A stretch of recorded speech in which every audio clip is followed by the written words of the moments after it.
Donc ça va s'organiser sous manière de storytelling, mais en fait c'est un peu comme ça que ça s'est passé dans la vraie vie. Donc je vais vous décliner les différentes étapes de vie de ce produit, en fait, puisque c'est devenu un produit interne. Donc déjà, on était drivé par l'envie de découverte. Je fais pas mal de veille, tout ce qui est autour de la data, et puis les différents périmètres où la data est embarquée, il y en a plein, il y en a beaucoup, en fait il n'y a que ça. Ensuite, l'envie de produire. Quand on voit ce que d'autres ont fait, des fois on est admiratif, on dit ah, j'aimerais bien faire la même chose, et puis ça nous donne envie d'appliquer ce genre d'idées à des données qui nous sont plus proches, plus contextualisées. Ça nous amène directement à l'étape d'après, qui est la recherche, puisque souvent on peut avoir des idées, des problématiques qu'on estime intéressantes ou à haute valeur ajoutée, mais on n'a pas encore les outils pour les résoudre. Donc dans les phases de recherche, on cherche les outils pour atteindre l'objectif, et puis après on continue, c'est incrémental. Ce qui nous permet de nous projeter sur de nouvelles natures de problèmes, et puis on fait grandir la pyramide, en fait. On monte en abstraction, on monte en complexité, et on monte en retour sur investissement. Pour arriver à produire régulièrement, donc ça marche avec du prototypage dès le début. Souvent, là, le premier prototype, il a été abouti en 2 à 3 heures, juste pour voir si l'idée vraiment prenait corps. Et quand on a les mains dedans, on se dit ah oui, là, vraiment ça marche. L'avoir vraiment dans les mains, c'est autre chose que l'avoir uniquement dans la tête. Et après, on passe en réalisation. Donc la différence entre le prototypage et la réalisation, souvent, c'est que prototypage, moi je prototype très en amont, des fois tout seul, pour pas impacter mon équipe. Quand je vois ce qui va bien se passer, je fais un premier nettoyage. Ensuite, je le jette à mon équipe et je leur dis allez-y, détruisez-moi cette idée ou encensez là. Tout le monde se lâche dessus, on voit si elle tient le choc, on enlève le superflu, des fois on jette tout, des fois on garde un peu, et une fois qu'on a passé cette phase-là, après on y va ensemble. Et c'est là qu'on commence à accélérer fort. Et après, voilà, c'est l'innovation et la performance. Parce que la performance, on va répondre à des questions qui semblent complexes, qu'on a fréquemment, et auxquelles soit on ne donne pas la réponse, soit on ne donne pas la réponse rapidement, soit on donne la réponse, mais on consomme beaucoup de temps pour donner la réponse, et donc on ne fait pas autre chose à la place. Donc tout a commencé avec ma découverte d'un post sur Game of Thrones. C'est une personne qui a analysé toute la donnée des épisodes de la série Game of Thrones, qui a structuré ça en données. Donc la première chose, qu'il y avait un jeu de données, mais pas forcément très exploitable. Il a commencé à structurer la donnée avec des scripts, avec du code donc. Et ensuite, il a commencé à requêter, à préparer. Et ensuite, il a commencé à faire de la génération de graphes. Donc là, c'est par exemple avec Gephi qui fait ce genre de choses, mais il y a plein de logiciels qui permettent de gérer ça. Et ce sont des bases de données un peu spéciales, ce sont des bases de données orientées graphes, c'est-à-dire que ce ne sont pas des bases de données relationnelles, c'est une variété de bases de données NoSQL en fait. Et nativement, on connecte des objets avec d'autres objets et on va interagir avec. Ce qui est intéressant, c'est que généralement, c'est très visuel. Donc, le management visuel, c'est quelque chose de très important au quotidien, qui marche bien, puisque quand on voit ça, tout de suite, on comprend de quoi il s'agit. Et pourtant, derrière, c'est des vraies bases de données. Donc, ça veut dire qu'on peut répondre à des questions humaines, mais avec du code, avec des requêtes. Et avoir le résultat de manière graphique. On n'a pas besoin d'être polytechnicien pour comprendre la réponse à la question. Puis tout de suite, on voit des tendances, des relations. Et là, tout de suite, on arrive à l'intelligence, c'est-à-dire on a de la data, c'est brut, et à la fin, on tire des conclusions, on élabore, on montre en complexité, voire on embarque d'autres types de métiers, d'autres compétences, d'autres niveaux. Il y a d'autres manières de visualiser les données, donc on peut faire ça sur Star Wars. Il y a de plus en plus de jeux de données que les gens préparent, ça demande pas mal de boulot, et qui les mettent à disposition en open source. Et après, les gens viennent, entre guillemets, se déchaîner pour sortir de nouveaux types d'informations. Donc là, par exemple, dans Star Wars, on voit que dans les épisodes 4, 5, 6, Obi-Wan est pratiquement pas présent, ni Yoda un peu plus, et que par contre, sur 1, 2, 3, on voit les stars ici qui sont très présentes. Donc, juste en regardant ça, tout de suite, on sort de l'intelligence. Moi, ce que j'ai voulu faire, c'est en Calédonie, on n'a pas Star Wars, mais on a la brousse en folie. Donc ma première expérience a été de voir qu'est-ce qui se passait si, en lisant la bande dessinée, donc évidemment, il y a un travail, c'est on prend la BD et on sort les données, qui parle à qui, on accumule les données, Et ensuite, le nombre de fois qu'une personne parle à une autre, eh ben, ça va augmenter la force qu'il y a entre deux nœuds. Si on se parle une fois de temps en temps, on a un lien qui est assez fin. Si on commence à se parler beaucoup, ça va faire grossir le poids, la masse du lien, et donc les nœuds vont se rapprocher. Donc j'ai commencé par la modélisation. La modélisation, dans ce cas-là, c'est simple. On a des nœuds de type personnage qui parlent à d'autres personnages. Voilà. À la base de données, c'est simple, le modèle est très simple. Donc j'ai collecté la donnée. Ben là, c'était un processus manuel parce que j'avais pas de version électronique et puis il fallait structurer une bande dessinée en texte à plat. Donc voilà. Une fois que c'est fait, on charge ça en base et on commence à analyser. Donc on voit tout de suite la représentation graphique. Et puis après, on peut embrayer sur le storytelling, voire faire appel à des storytellers professionnels si besoin est. On découvre des modèles de données. Et puis après, dans le cas précis d'une interaction entre des personnages fictifs, eh ben, on arrive à la phase intelligence. Et là, on peut débarquer sur deux types de sciences, par exemple la sociologie. Donc là, on va dire que la brousse en folie, ça représente bien ce qui se passe en Calédonie. Eh bien, ce qui est intéressant, là, au niveau sociologie, c'est qu'on voit que les enfants sont à part. Les couleurs, je ne les ai pas définies moi-même, c'est le graphe avec les données, les poids et la nature des relations, l'éloignement entre les nœuds, avec la Graph Data Science qui a trouvé ça. Donc là, ben, Fifi, Capucine et le fils à Tatane, ils ont leur petite vie à côté, ils ne sont pas mélangés avec les adultes. Maintenant, le noyau dur de la brousse en folie, c'est Marcel, Dédé, Tatane, Mimine, Joinville. Et ce qui est marrant, c'est que, par exemple, la radio est un personnage qui est quand même plus rattaché au personnage humain que les enfants. On voit que la femme à Dédé, elle est très éloignée du corps de la brousse en folie. Et puis après, il y a les animaux, par exemple Massy, donc le chien, qui est plus près de Marcel que son fils. Et là, c'est les données qui parlent. Donc sociologiquement, c'est très intéressant. Et on peut se dire, ben, vu qu'on est dans l'informatique et dans les systèmes d'information, qu'est-ce qui se passerait si on faisait ça avec notre système d'information ? Ce qui s'est passé au quotidien, c'est que généralement, je suis dans un bureau au milieu de tous les flux, et les gens viennent et me demandent qui se connecte à ça, est-ce que tu sais d'où vient cette donnée, ou alors pire que ça, mon système marche plus, est-ce que tu sais pourquoi? Et là, la réponse, des fois, elle est simple, c'est parce que l'application qui est directement connectée est en panne, donc évidemment, je sais que tu es en panne. Mais des fois, c'est plus complexe, c'est parce que l'application qui a 3 applications de la tienne est tombée. Et donc, par effet de ricochet, tes données ne sont pas à jour. Là, c'est des questions qui sont plus complexes. Et vu qu'il y avait des applications qui étaient plus propices à ce genre de panne, naturellement, on a commencé à faire au feutre, sur du papier, des dessins de ce type-là. Donc là, par exemple, c'est notre instance Kafka. Et puis, on avait des applications. Donc au début, on a fait au brouillon. Après, on a commencé à les faire propres sur du papier. Et puis, on les a affichés. Et puis, il y a des gens qui sont venus les photocopier et les emmener sur leur bureau. Alors, comme on est entre personnes, comme l'a dit Jean-Luc, j'ai fait l'expérience aussi d'aller sur des bureaux et puis d'enlever le papier. Et j'ai remarqué que les gens venaient dire il y avait un papier, où est-ce qu'il est, tu peux le remettre. Et donc ça a commencé à solliciter de la curiosité de notre part. Et c'est vraiment le diagramme qui s'est passé, c'est-à-dire qu'on a commencé à observer. Par le management visuel, on a challengé des questions. On a commencé à qualifier et à scorer des questions. Il y a des questions qui sont très intéressantes, qui sont faciles. Donc celles-là, on les préparait un peu à l'avance. Et puis il y en avait qui étaient complexes, à laquelle on ne savait pas répondre. Mais les gens, comme on répondait qu'on ne savait pas, mais qu'on allait chercher, ils ont continué à venir déposer leurs questions. Et ça, c'est devenu notre carburant pour la suite. Donc par la suite, on a commencé à conceptualiser les objets de notre système d'information. Et en gros, chaque élément du système d'information, on a dit que c'était des personnages, tout simplement. Et il a fallu les classer.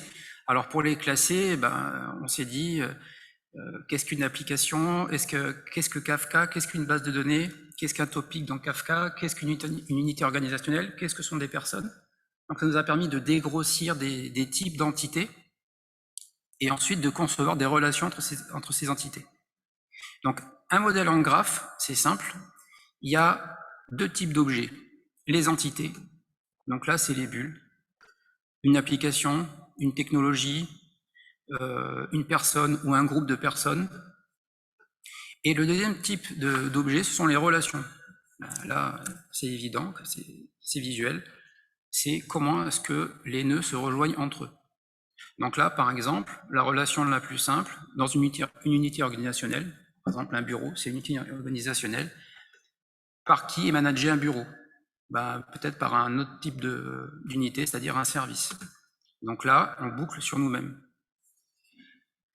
On a une application. Qui maintient l'application? Souvent, c'est un groupe de gens. Donc, on a ce nœud-là qui va dire qu'il maintient cette application. Et on a fait une toile d'araignée comme ça, petit à petit. On a tissé un nœud de relation qui s'est complexifié avec le temps, mais qui a commencé à nous permettre de répondre à des questions intelligentes. Et ensuite, donc là, on était toujours en mode papier, on a commencé à simuler des requêtes, c'est-à-dire qu'on avait notre dictionnaire de questions, puis on s'est dit, est-ce qu'on est capable de répondre? Donc on a challengé notre modèle au papier avec des post-it, et on a vu que ça commençait à marcher. Donc après, on est passé à la phase de prototypage, comme je vous disais, donc livré très vite. Donc très vite, là, c'est 3 heures de dev. Et juste, c'est-à-dire que vraiment, on va taper sur la cible, on ne va pas avoir de gâchis, vraiment, on répond à la question, et on voit en gros si ça prend.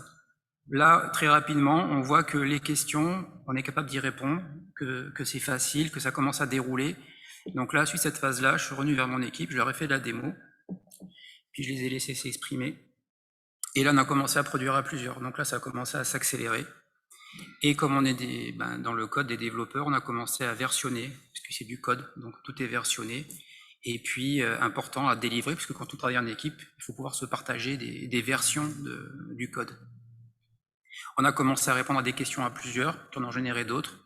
On a versionné les questions, on a documenté les questions, on les a automatisées, donc ça a commencé à prendre très rapidement. Et on a commencé à observer de nouvelles habitudes, puisque les gens qui venaient dans le bureau nous posaient des questions. On leur demandait de nous faire un ticket. On leur disait, t'inquiète pas, on fait un ticket, mais tu auras la réponse très vite. Nous, ça documentait notre flot notre trésor de questions. On répondait avec une requête, puis on répondait avec un graphique en sortie. Et là, c'est pas la peine de faire beaucoup de pub. Le réseau social, ça marche bien, les gens, ils savent où il y a la réponse. Donc on a vu assez rapidement l'appropriation, avec des exemples très concrets, mais qui ont dépassé le cadre de notre bureau. Les gens se sont servis des outils, se sont appropriés. Et dès qu'on a vu ces effets autour de nous, on a commencé à se projeter dans la durée. Et finalement, on a fini par impacter la culture. Donc comme stack, et qu'on a utilisé pour commencer du papier et des feutres, comme vous l'avez vu. Ensuite, une base de données spéciale Graph, qui est très communautaire. C'est un produit payant, mais on peut l'utiliser en mode communautaire, donc Neo4j. Et ensuite, on est passé pour la visualisation, qui est très important pour le management graphique. Donc Gephi, Bloom et NeoDash. On utilise Bloom beaucoup au quotidien, et NeoDash pour faire des tableaux de bord, comme je vous montrerai plus tard. GitHub.com pour versionner le code et collaborer, tout tracer, versionner. Et ensuite, pour faire tourner la solution, la déployer, Docker, en tout cas de la containerisation. Et pour requêter, du Cypher, c'est un genre de SQL, c'est pour requêter, c'est visuel et c'est très facile à prendre en main.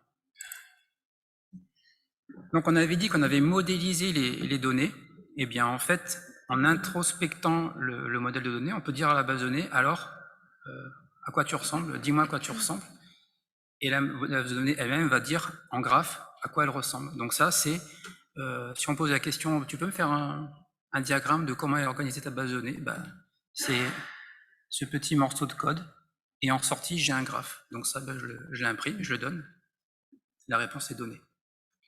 Et ça permet tout de suite de comprendre comment s'articule le système d'information de manière générique, puisque ici, là, on a une personne, là, on a un service ou un bureau, là, on a une application, donc on voit que des gens maintiennent des applications, que des applications dépendent d'autres applications, etc. Donc ça documente.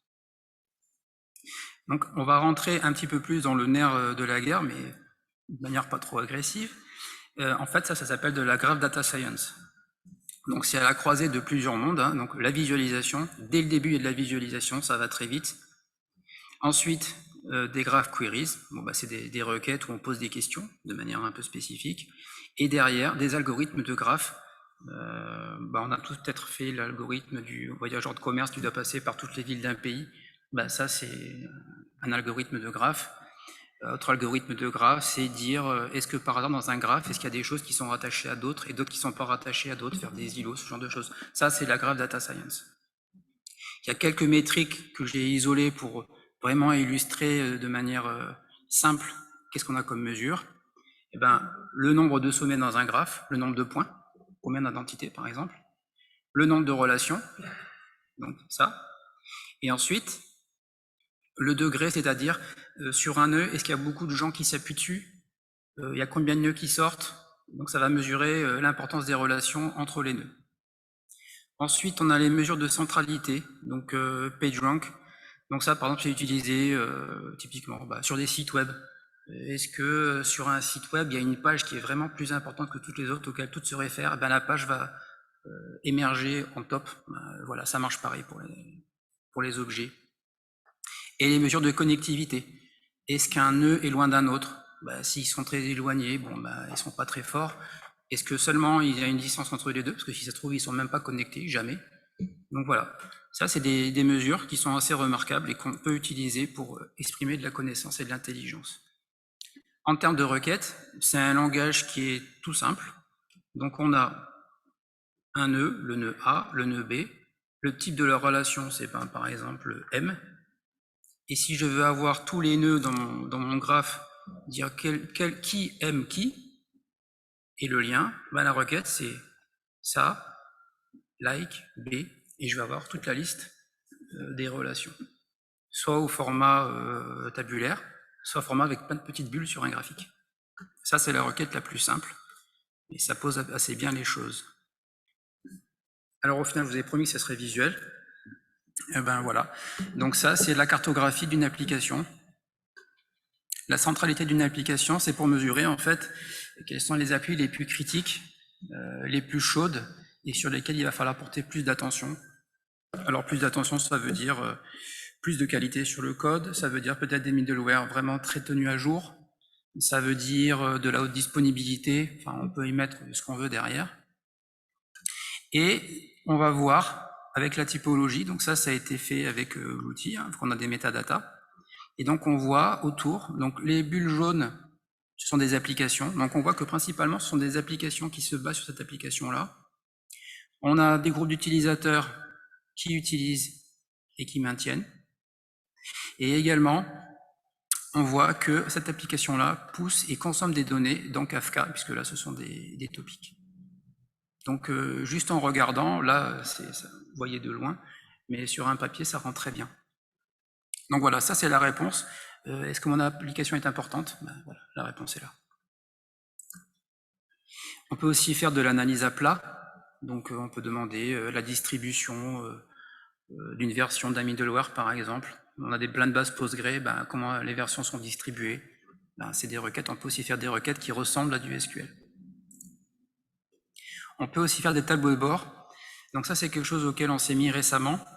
Les tableaux de bord, on les a préconfigurés avec des menus, des choix, ce qui fait qu'on peut permettre aux gens de répondre eux-mêmes à leurs propres questions. Donc ils ont la réponse tout de suite. Nous, on gagne du temps. Et puis, ils nous font des feedbacks sur des demandes d'évolution, mais ça les rend autonomes. Et nous, tout ce qu'on veut, c'est rendre les gens autonomes pour qu'ils ne nous attendent pas et que nous, qu'on puisse travailler à produire de la valeur. Donc voilà, on peut mettre des métriques. Après, c'est de la BI. Et ce qui est intéressant, là, ce qu'on voit, c'est que nous, on a fini notre travail de nettoyage de la donnée, de mise à disposition, de consolidation. Et après, c'est de la data science, c'est de la BI, et on peut passer le relais à d'autres talents qui, eux, vont mieux savoir valoriser, faire des tableaux de bord, UX design. Voilà. On rajoute un socle de compétences auquel on va peut-être faire appel de manière temporaire en termes de projet. Et nous, on va pouvoir récupérer nos missions de base. C'est pas notre métier de faire des tableaux de bord super sexy. D'autres savent mieux le faire que nous. On leur donne les éléments et ils peuvent faire ça en mode projet.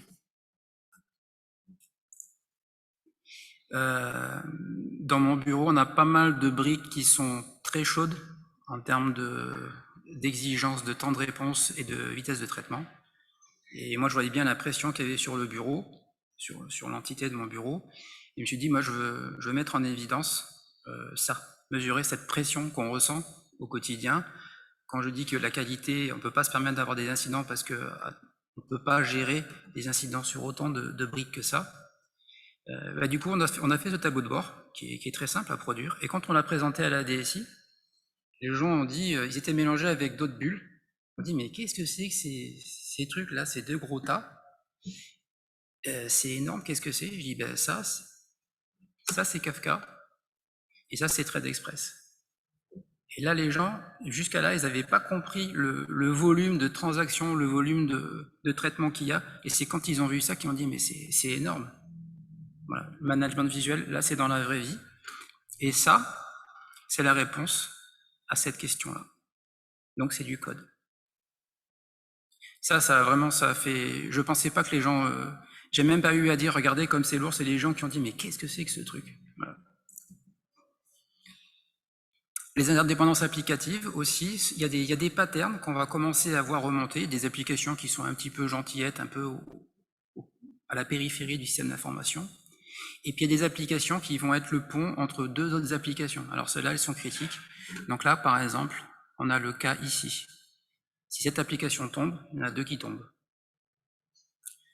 Donc ça, c'est, je vous disais tout à l'heure, les métriques. On a deux nœuds sortants de type application. Là, c'est dangereux. Donc ça, c'est un anti-pattern. Si jamais ça tombe en panne, on est mal. Et qui maintient cette application? Sont-ils assez nombreux? Voilà, c'est les questions de niveau supérieur qui arrivent après, derrière. Alors, c'est un processus collaboratif. On travaille sur GitHub. Et en fait, on peut prouver que c'est collaboratif, tout simplement en visualisant l'historique. Donc là, ce qu'on voit, ce sont des personnes. Donc là, c'est mon premier prototypage. J'ai commencé à pousser les premiers fichiers. Donc on voit que initialement, je commence à préparer des requêtes, un petit peu de JSON et un petit peu de documentation. Et là, ça y est, c'est parti. Donc tout le monde commence à pousser des morceaux de code. Donc on voit que le numéro 1, c'est de la donnée. Donc dans l'histogramme ici, c'est un peu caché par le titre, mais c'est du CSV en fait. Du CSV, soit créé à la main, soit créé par des jobs.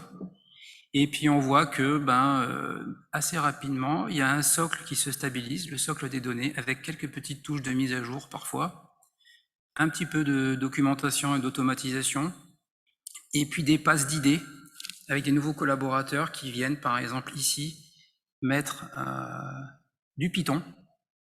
Donc tout ce que vous voyez cette couleur-là, c'est du code Python qui est à côté et qui permet de générer des fichiers de données.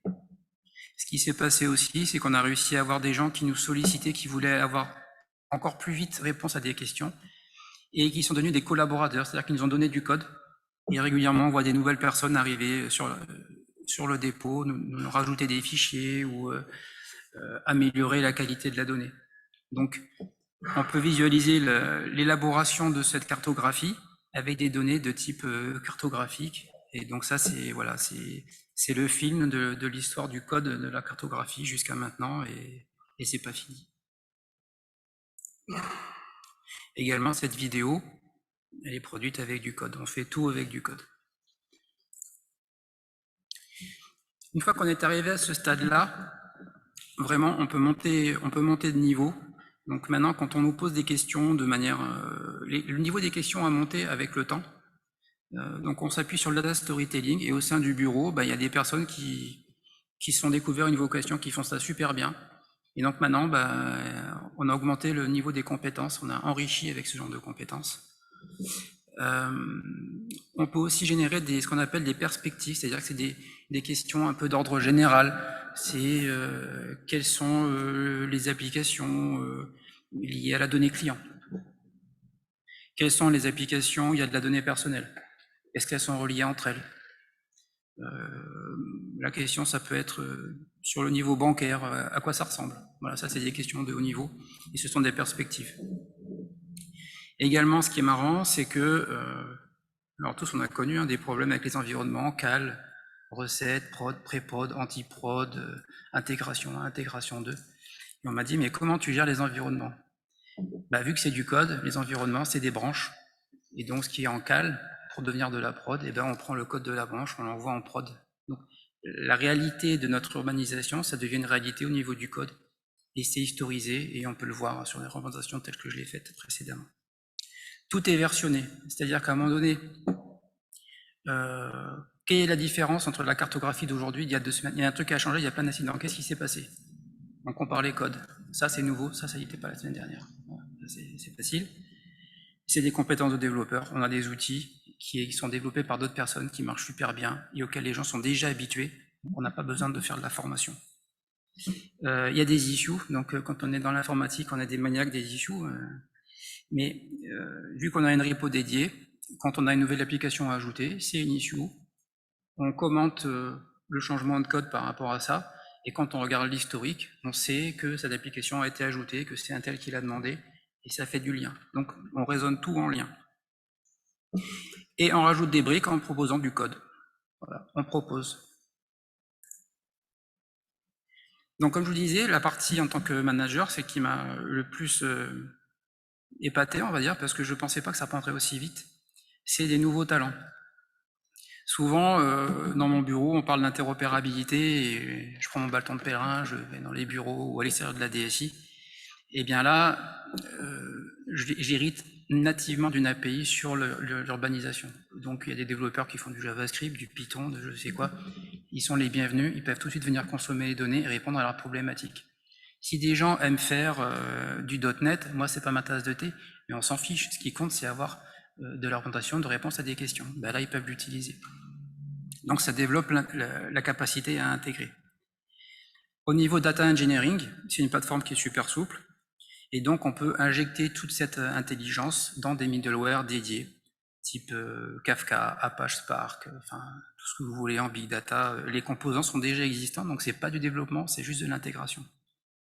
De la data science, des consultants BI, Tableau, Power BI, Qlik, toutes ces intégrations sont natives et faciles à faire. Pour le data storytelling, des outils open source tels que Jupyter Notebook qu'on aime bien, que les développeurs Python aiment bien. Python, c'est facile à apprendre. Bloom et Neodash, qui sont des outils, en fait, c'est les visuels que je vous ai montrés, c'est fait avec ça. Et après, derrière, je ne vais pas faire le sujet à la mode, mais bon, il y a l'intelligence artificielle, le machine learning. Si on a suffisamment de données, on peut détecter ou prévoir des patterns. Donc ça, on l'a pas fait. On sait que c'est possible. Je suis pas sûr qu'on ait assez de données pour avancer efficacement là-dessus. Et en revanche, développement de nouvelles compétences, ça, je vous garantis que oui, on est bien dans ce cadre-là. Il y a toujours des surprises aussi. Donc en ce moment, j'ai en train d'intégrer un nouveau développeur. Et donc on fait la démo, et puis à la fin, je fais un tour de table. Donc les gens disent ah oui, ce tableau de bord, il est super, je ne pouvais pas qu'on faire ça. Donc il y avait ce genre de retours qui sont assez classiques. Et de la part du nouvel entrant, un que j'avais pas du tout prévu. Voilà, donc là c'est une citation. Hein. La personne était là depuis 3 semaines à la DSI. C'est super pratique quand on arrive de pouvoir découvrir en toute autonomie les services et applications de manière interactive. J'avais pas pensé à ça dans ce cadre-là, l'onboarding. Et c'est vrai que le SI, il est très compliqué. Et là, la personne, elle a commencé à cliquer, puis à développer, puis à se balader comme ça réellement dans le SI, à poser des questions. Donc voilà, ça c'est un bénéfice qui tombe tout cuit, sans aucun effort, parce qu'on a préparé en amont. Les questions de haut niveau, donc c'est un petit exemple, j'en ai sélectionné 9. Voilà, comment la cale et la prod sont-elles alignées? Est-ce qu'on est aligné? Est-ce qu'il y a des trous dans la raquette? Voilà. Comment évoluer la centralité de cette application? Des fois, il y a des petites applications anodines qui arrivent dans le SI, et puis 3 ans plus tard, tout le monde en dépend. Est-ce qu'on est aligné en termes de disponibilité, de stack? Est-ce que ça tient à la charge? Voilà, ce genre de questions. Quels sont nos clusters applicatifs? Alors, un cluster applicatif, défini par un graphe, ça veut dire que on va remarquer que dans ce cas-là, il y a plein de nœuds qui sont très proches, puis là aussi, puis là aussi. Ça fait des espèces de galaxies assez compactes. En quoi ça consiste? Quelle est la typologie des applications? Pourquoi elles sont ensemble? Voilà, ce genre de questions. Adhérence entre périmètres de bureaux. Donc là, c'est plutôt pour la partie maintenance. On a des bureaux qui sont assez segmentés. Mais est-ce que par hasard, de par la proximité des applications, en fait, il n'y a pas des bureaux qui sont plus proches des uns des autres? Et dans ce cas-là, est-ce qu'il ne faut pas faire un management dédié? Est-ce qu'il ne faut pas faire des formations, de la cohésion? Voilà. Donc ce sont des questions de haut niveau. Également, pour les développeurs, lever d'ambiguïté sur la maintenance des codes.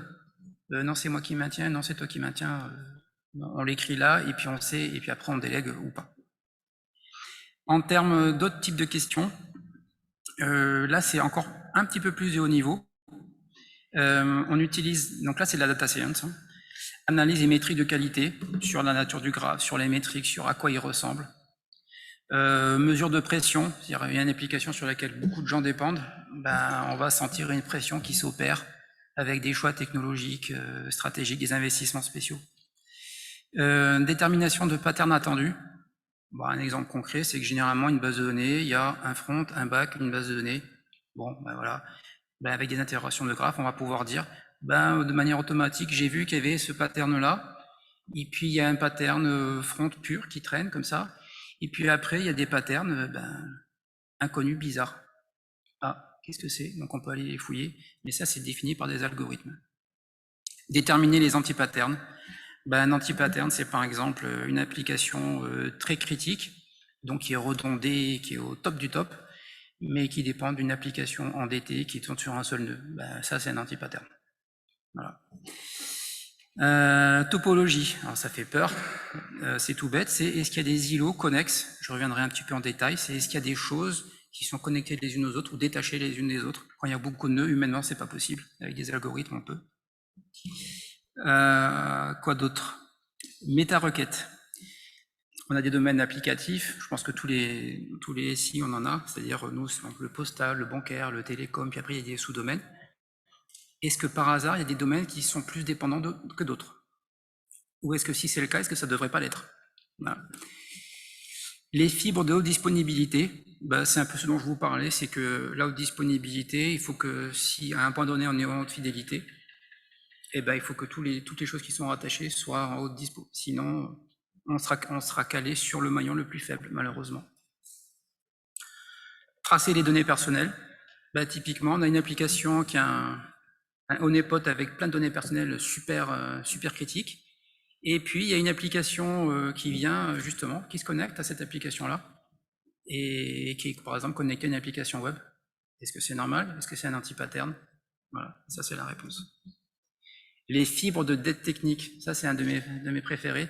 C'est les applications qui sont là, qui sont stables, qui sont là depuis très longtemps et elles ne sont pas forcément maintenues.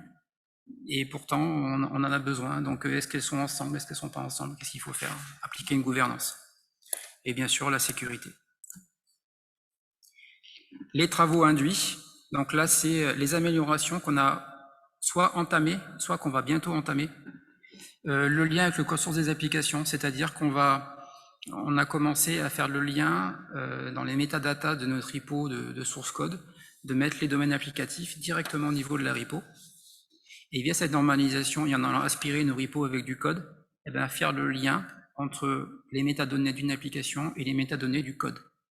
Donc les métadonnées du code, on peut utiliser plein de technologies. Par exemple, si on fait du Maven, on a un POM, donc c'est un fichier qui explique comment marche un projet.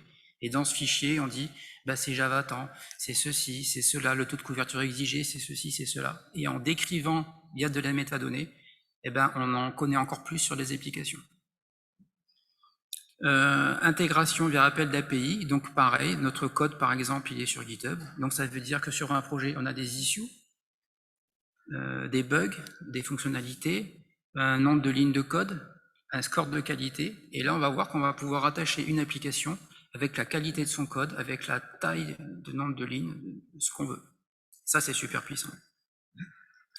Et souvent on se dit quelle est la mesure de la dette? C'est facile, on s'appuie sur ces métadonnées qui sont calculées automatiquement par des services tiers, par exemple SonarCube. Et la mesure de la dette mise à côté de la valeur métier de l'application, vous avez votre tableau de bord pour faire de la stratégie. Il y a plein d'exemples, et on a commencé aussi à travailler des tickets templates, des demandes de cartographie pour industrialiser la chose, comme ça quand les gens viennent, ils ont un formulaire, ils posent une question et on leur envoie la réponse. La topologie, un petit peu de mathématiques, mais ça va vraiment pas être long, c'est assez visuel. Donc comme je vous disais, avec des algorithmes qui sont mis à disposition dans cette base de données, donc là c'est vraiment de la graph data science, on peut demander à calculer si, de détecter s'il y a des îlots. Et bien là par exemple on détecte via une requête qu'on a 3 îlots qui n'ont rien à voir. Donc imaginons que ici par exemple vous ayez des applications type bancaire, télécom et financier, et vous sachiez que les données bancaires doivent être isolées du reste. là vous êtes bon. C'est le résultat auquel vous vous attendez. Si jamais ici il y avait le bancaire, il y a deux îlots qui sont connectés, ben là peut-être vous avez un problème. Voilà, c'est ça la graph data science. Pour finir, le plus important, ça c'est vraiment le but qu'on s'était fixé, je m'étais fixé, c'est impacter la culture, c'est-à-dire que ça rentre dans les habitudes. Et ce que j'ai pu remarquer, c'est qu'il y avait des gens qui, des fois on en parle à la pause café, ou des fois on laisse traîner des petits dessins sur la table. Également, on a vu fleurir des initiatives de wiki. Il y a des gens qui avaient généré des graphes et qui les mettaient dans leur documentation. Donc ça, c'est le cas, hein, ça c'est un screenshot de Confluence, donc un wiki, et les gens chargeaient ça dans leur wiki. Régulièrement, souvent il y a un bureau, il y a un gars qui maintient en local et qui répond localement aux questions de ses collègues. Donc nous, ça ne demande même plus d'efforts. Voilà. Donc ça clôt la démo. Juste pour l'inspiration, c'est que ce qui est rigolo avec ce projet, c'est qu'au début on cherchait des réponses et maintenant on cherche les questions. Voilà. Merci.